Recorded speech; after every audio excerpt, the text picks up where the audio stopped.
Huge explosions ring out as massive blasts light up the night sky in Beirut.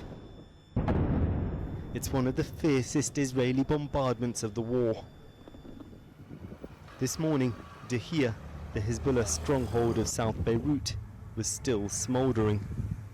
The target, reported to be the man tipped as Hezbollah's new leader, Hashim Safieddine, a cousin of his predecessor, Hassan Nasrallah, killed last week. In Tehran at Friday prayers today, Hezbollah's key supporter, the Iranian supreme leader, spoke in Arabic, sending a message of support to his embattled ally.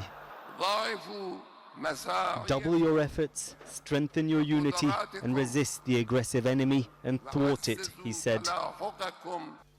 As Iran awaits Israel's response to its huge missile attack earlier this week, the regime released new footage of its forces as they prepared to launch the barrage.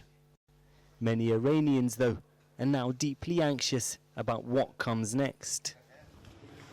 Visiting Beirut, Iran's foreign minister said Iran was not seeking further escalation, as long as Israel doesn't attack the country, which seems unlikely.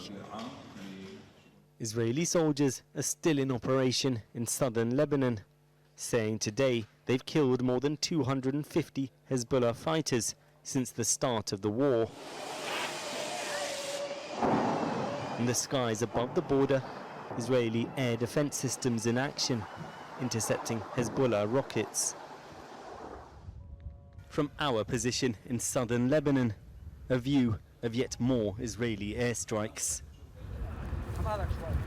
And in an empty plot of land, a hurried burial for 2 more victims of the war. 2 men killed close to the border. A more dignified final goodbye in their own village will have to wait until the bloodshed ends. 2 men killed close to the border. A more dignified final goodbye in their own village will have to wait until the bloodshed ends. Well, they're clearly expecting to be burying a lot more dead people here. You can see the size of this trench that's been dug to be used as a mass grave.